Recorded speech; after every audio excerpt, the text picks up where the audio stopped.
আজকের বিশেষ নাটক আমাদের ঈশ্বর।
সরকারি কর্মচারীরা প্রতি 8 মাস অন্তর অন্তর এইরকম একটি করে পাথর পুঁতে দিয়ে যান, যাতে বোঝা যায় যে কলকাতা থেকে এই স্থানের দূরত্ব ঠিক কতটা।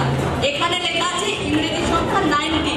এর অর্থ কলকাতা থেকে এই স্থানের দূরত্ব 19 মাইল। ও বাবা, তাহলে এটা ইংরেজি সংখ্যা 1 আর এটা ইংরেজি সংখ্যা 9। বাহ বাহ বাহ। এই কি করবো?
মেধাবী আমার ছেলে। সত্যিই তাই।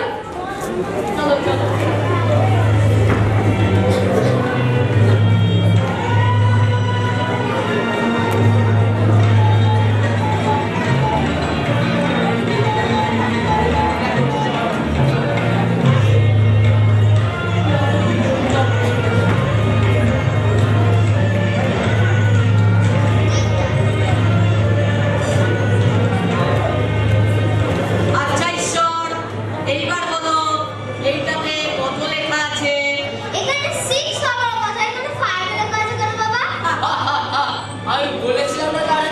ঈশ্বর সাধারণ একদিন সত্যি অনেক বড় মানুষ হয়ে আমার কথা মিলিয়ে নেবে, তাই যেন হয়।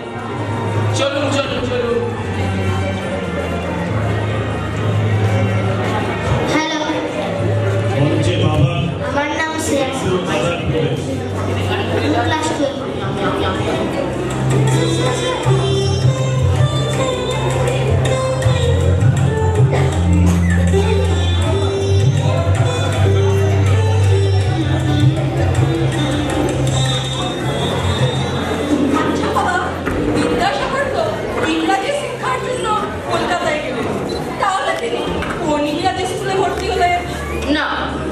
ইংরেজি স্কুলে ভর্তি হওয়ার কথা হলেও তিনি সংস্কৃত কলেজে ব্যাকরণে 3য় শ্রেণীতে ভর্তি হলেন এবং ভর্তি হওয়ার 1-2 বছরের মধ্যে এত ভালো ফল করতে লাগলেন যে তিনি বৃত্তি পেতে থাকলেন। আচ্ছা দাদা,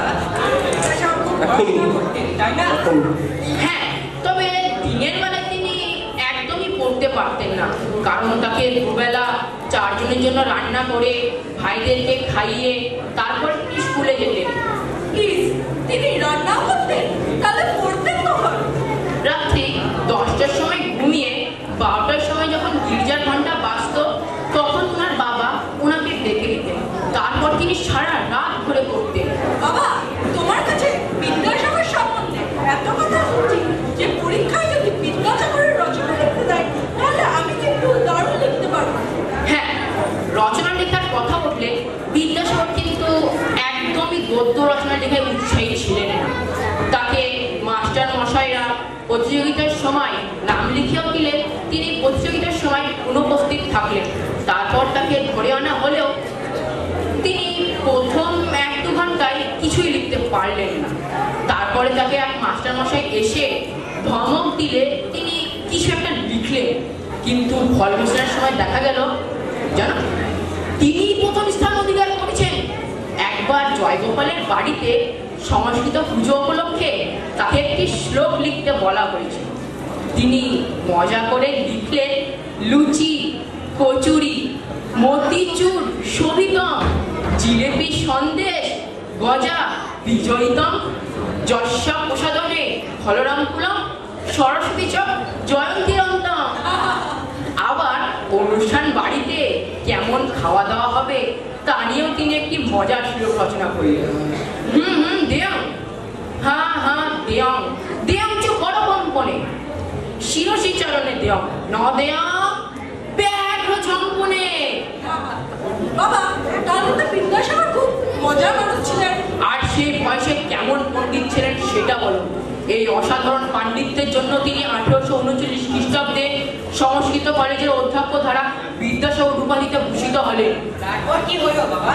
তারপর তিনি সংস্কৃত কলেজের অধ্যক্ষ হলেন এবং অধ্যক্ষ হওয়ার 1-2 বছরের মধ্যে পুরো সংস্কৃত কলেজের রূপচেহারা পাল্টে দিলেন এবং তাদের রবিবারবাদে প্রত্যেকদিন স্কুল এবং 10:30টার সময় প্রবেশ জারি করে দিলেন। এই বিষয়ে তিনি ইংরেজদেরকেও রেয়াত করেননি। একবার ইংরেজ অধ্যক্ষ খান সাহেবকে তিনি উচিত শিক্ষা দিয়েছিলেন। চলো আজকে আমি তোমাদের সেই গল্পটাই বলি। হ্যাঁ বাবা, তাই বলো।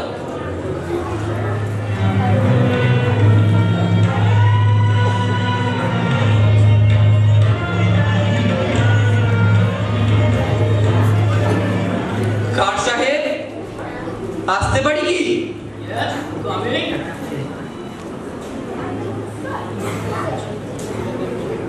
প্রশাসনিক কাজের মান উন্নয়নের জন্য আমি একটি প্রস্তাব রেখেছি। এই সেই প্রস্তাব, আপনি এটি পড়ে দেখুন।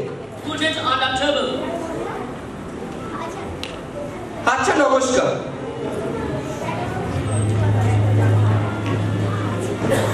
কি এমন আছে? Oh my God, important document. Vidyasagar Vidyasagar Vidyasagar Vidyasagar Vidyasagar Vidyasagar. হ্যাঁ, বলুন। তোমার এত বড় সাহস, তুমি আমাকে অপমান করার জন্য টেবিলে পা তুলে রেখেছো। তোমাকে আমি দেখে নেব।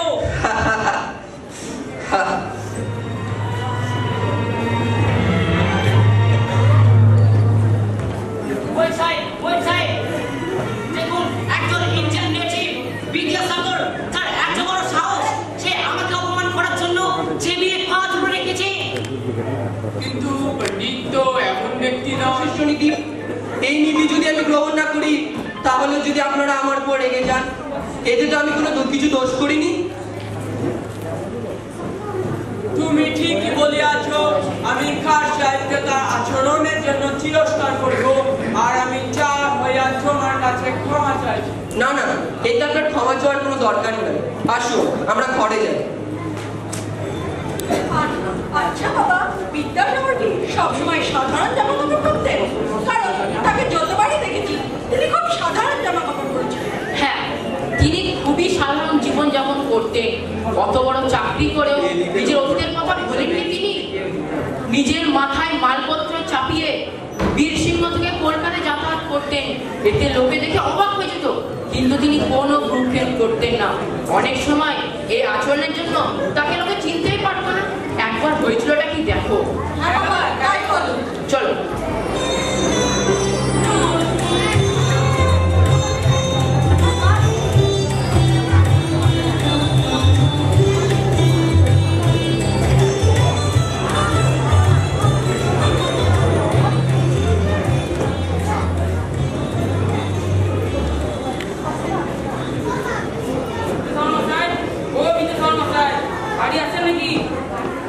হ্যাঁ, আছেন। বলুন, আপনাদের কি দরকার?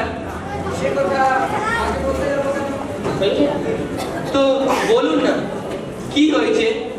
বারবার বলছি না, তুমি তো একজন মালিক। সে কথা তোমাকে বলতে যাবো কেন? তোমার মালিককে ডেকে দাও। আগে ঠিক আছে, আপনারা বসুন, আমি এক্ষুনি বিদ্যাসাগর মশাইকে ডেকে নিয়ে আসছি।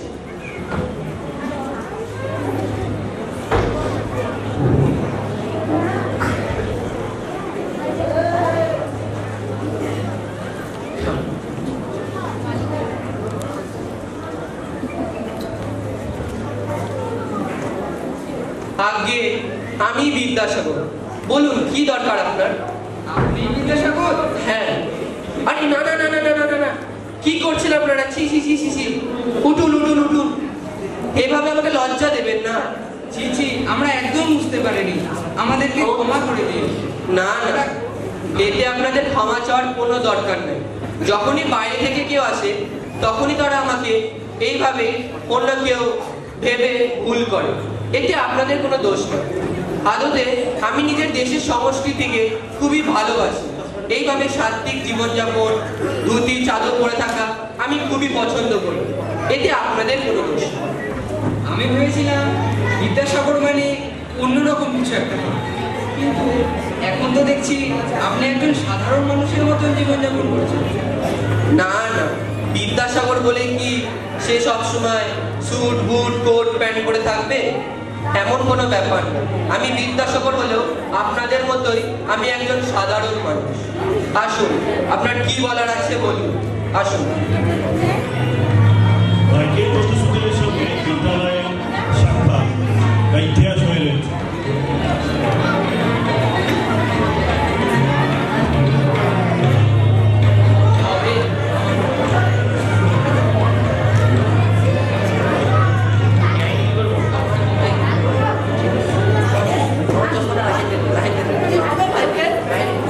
আমি এখন আশা করছি হয়তো বিদ্যাসাগরের কাছ থেকে আসা দ্বিতীয় ডাকে টাকা চলে আসতে পারে।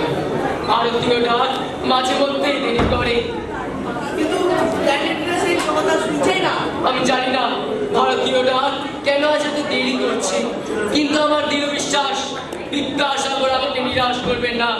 Marriott, Vidyasagar is a man who has the wisdom of ancient saint, energy of an Englishman, and the heart of a Bengali mother. কিন্তু তারা যখন কথা না শুনে মিশনে চলে গেছে। দ্বিতীয় ডাকে অপেক্ষা না করি, তারা জানে যে দ্বিতীয় ডাক আসবে না। নো নো নো ম্যারিয়েট, হয়তো আমার কপালই খারাপ, হয়তো অভাগা যেদিকে যায় সাগর শুকায়ে যায়। ম্যারিয়েট, কে তুমি তোমাকে আমাদের সঙ্গে ছেড়ে যেতে হবে। তাড়াতাড়ি চলো, কত ট্রেন হয়ে গেছে।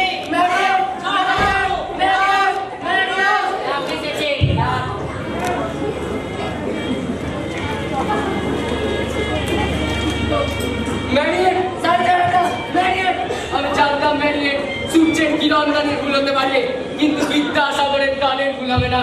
আমার জীবনে বিদ্যাসাগরের অবদান উল্লেখযোগ্য হয়ে থাকবে। ম্যারিয়েট, তুমি ঠিকই বলেছে, আমরা চলে যাচ্ছি। চলো ম্যারিয়েট, চলো।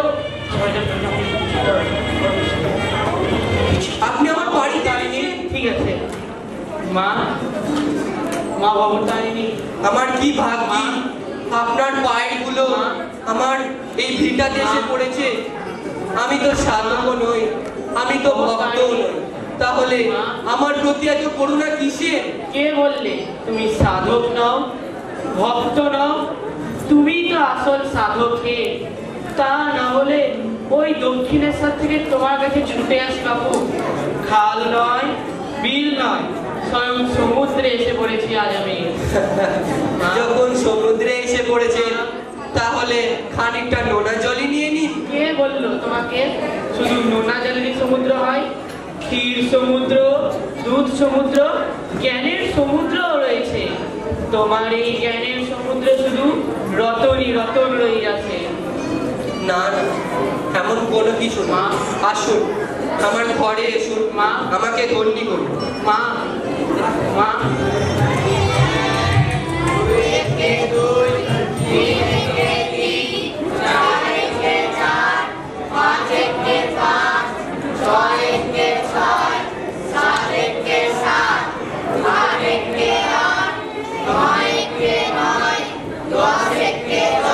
পণ্ডিত মশাই, আরে ও পণ্ডিত মশাই।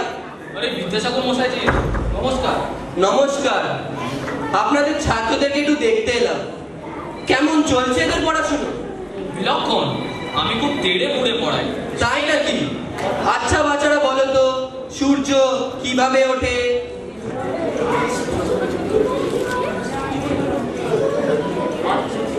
তোমরা জানো না? আচ্ছা এটা বলো, সূর্য কোন দিকে ওঠে বা কোন দিকে অস্ত যায়?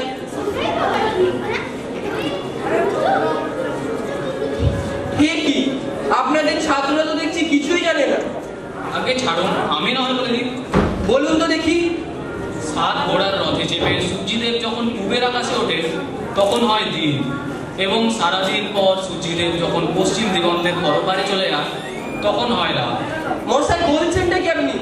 আপনি আহ্নিক গতি আর বার্ষিক গতির কথা কি কিছুই শোনেননি? আগে না, সে আবার কি? সূর্য আমাদের সৌরজগতের কেন্দ্রে অবস্থিত এবং আমাদের পৃথিবী সম্পূর্ণ 24 ঘন্টায় মাত্র একবারই পাক খায়। এটি হচ্ছে বিজ্ঞানের নীতি। পৃথিবী ঘোরে? মস্করা করছেন না সত্যি কথা বলছেন? আরে মশা, আমি মস্করা করতে হবে কেন? আমি কোনোদিনও মিথ্যা কথা বলি না, এটাই সত্যি। সে মশাই, আপনি যখন বলছেন তখন নিশ্চয়ই ঘোরে, তবে সে হয়তো আপনাদের শহরের দিকের পৃথিবী ঘোরে। আমাদের এই পাড়াগাঁয়ের পৃথিবী কখনো ঘোরে টোরে না। আরে মশাই, আপনি বলছেন নাকি আপনাদের পাড়াগাঁয়ের পৃথিবী ঘোরে না, আমাদের শহরে পৃথিবী ঘোরে? এই কোনোদিনও সম্ভব নাকি? আদতে আপনি নিজেও কিছু জানেন না এবং আপনি নিজের ছাত্রদেরকেও কিছু শেখান না। আপনি একটি আদর্শ বিদ্যালয় কেমন হওয়া উচিত সেই বিষয়ে কোনো ধ্যান ধারণাই রাখেন না। আগে নয় আপনি বলে দিন না। বিদ্যালয় কোনো আড্ডাখানা বা ক্লাব নয়, এখানে কোনো স্বেচ্ছাচারিতা চলে না। এটা হচ্ছে একটি মন্দির যেখানে জ্ঞান চর্চা হয় এবং যারা যারা এই জ্ঞানে বিরোধ ঘটায় আমার মতে তারা শিক্ষকই না, তারা হচ্ছে এই সমাজের সবচেয়ে বড় শত্রু, যারা এই সমাজকে খোকলা করে দিচ্ছে, যার ফলে সমাজের অবনতি ঘটছে, আমাদের সমগ্র শহরের অবনতি ঘটছে, আমাদের দেশের অবনতি ঘটছে। যতদিন আমি বেঁচে আছি সেটা আমি দেখতে পারি না। আমি যতদিন বেঁচে আছি আমি ততদিন একটি আদর্শ বিদ্যালয় গড়ে তোলার সমস্ত জায়গায় সম্পূর্ণ চেষ্টা করব, কারণ একটি শিক্ষকই হচ্ছে জাতির মেরুদণ্ড, যারা একটি আদর্শ সমাজকে আরো বড় আরো সুন্দর করে গড়ে তুলতে পারে, যারা এই সমস্ত ছোট ছোট কচি কাচাদেরকে নিয়ে আরো দূর ভবিষ্যতে আমাদের দেশকে আরো দূর অনেক মহাসমুদ্রে নিয়ে যেতে পারবে, যার ফলে আমাদের দেশের নাম আরো অনেক দূর পর্যন্ত ছড়িয়ে পড়বে। এটি হবে হচ্ছে একটি আদর্শ বিদ্যালয়ের উদাহরণ। আগে তাই হবে। ধন্যবাদ। পরে সবাই ধন্যবাদ। প্রণাম কর। আরে না না না না না না, কি করছো তোমরা? উঠো উঠো উঠো উঠো। তোমরা হচ্ছে আমাদের সমগ্র ভারতবর্ষের অভিমান, যার জন্য আমার কাছে আশীর্বাদ চাওয়ার কোনো দরকার নাই। আসো, চলো আমরা সবাই এগিয়ে যাই। সে এক অন্ধকারময় সময়, ছোট ছোট মেয়েদের বয়স্ক ব্যক্তিদের সঙ্গে বিয়ে দেওয়া, তারপর তাদের জীবনে কি বহু পরিণতি নেমে আসতো তার উদাহরণ আজকে আমরা মঞ্চে দেখতে পাচ্ছি।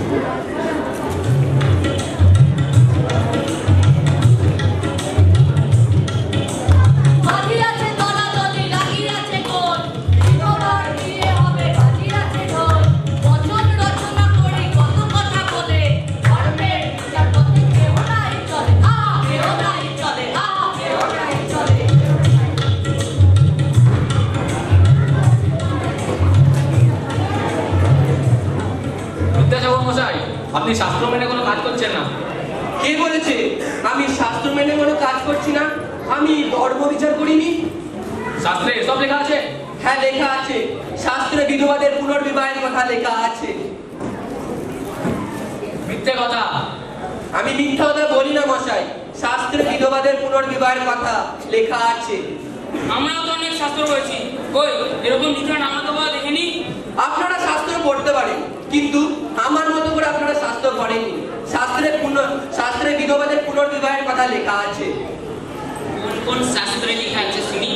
পরাশর সংহিতা, পরাশর সংহিতায় 4th অধ্যায় লেখা আছে, নষ্টে মৃত্যে প্রবর্জিতে ক্লীবে চ পতিতে পদৌ পঞ্চশব্দস্য নারীতং প্রতিরণ্য বিধায়তে। অর্থাৎ স্বামী যদি ক্লীব হয়, স্বামী যদি মারা যায়, অর্থাৎ স্বামীর যদি কোনোদিনও কোনো অমঙ্গল হয়, তবে বিধবাদের শাস্ত্রে পুনর্বিবাহের কথা উল্লেখিত। কিন্তু বিধবাদের বিবাহ হলে সমাজ উচ্ছন্নে যাবে, যা ধর্ম সব রসাতলে চলে যাবে। জাত ধর্ম সব রসাতলে যাবে? কি বলছেন নাকি মশাই? ওইটুকু কচি কাঁচা মেয়েরা যাদেরকে ছোট বয়সে বিয়ে দিয়ে বিধবা হয়ে যাচ্ছে, তাদেরকে বিভিন্ন জাত সংস্কারের নামে না খাইয়ে রাখা হচ্ছে। তাদের গলার কণ্ঠতালু যদি শুকিয়ে কাঠও হয়ে যায়, তাও তাদেরকে এক বিন্দু জলও দেওয়া হচ্ছে না। এটা কোথাকার নীতি আপনাদের? এটা কোথাকার মানবিক ধর্ম আপনাদের? আপনারা যাই বলুন, আমি থামবো না, আমি মরে গেলেও থামবো না। আমি যতদিন বেঁচে আছি আমি মহা আন্দোলন চালিয়ে যাব। পণ্ডিত ঠিকই বলিয়াছে। আমরা পণ্ডিতের সঙ্গেই আছি। বিধবাদের পুনর্বিবাহ যাতে তাড়াতাড়ি আইনে পরিণত করা যায় সেই ব্যাপারে আমরা সরকার বাহাদুরের কাছে চোখচির করিব। আপনাদের অসংখ্য ধন্যবাদ আমার এই মহা আন্দোলনে আমার সাথ দেওয়ার জন্য। চলুন আমরা এগিয়ে যাই।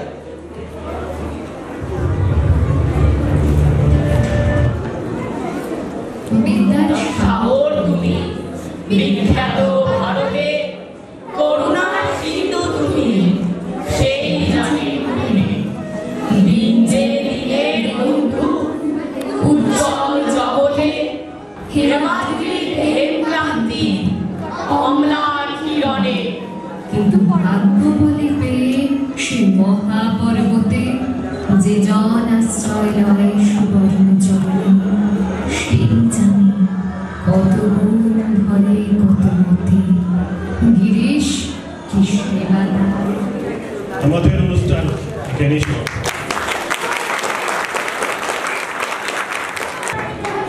অনুরাগ Ghosh 9A, Rahiyan Ali 9A, Amit Kumar Roy 9A, Induj Ghosh 5A, Gaurav Mondal 5A, Subarnan Banerjee 5A, Shreyas Ghosh class 2, Ankan Ghosh 8A, নয়ন বাইতি 10A, ঈশান চৌধুরী 9A, তুষার মন্ডল 9A, সৌমদীপ ঘোষ হাজরা 9A, তারিফ জামান 9B, রত্নময় সরকার 8A, সঙ্গীত গঙ্গোত্র 10B, ইরফান শেখ 10B, স্বাগত মন্ডল 10A, ঈশান মন্ডল 8A, নয়ন হালদার 9B, রাজ সরকার ক্লাস 8A, চন্দ্রদীপ দে 8A,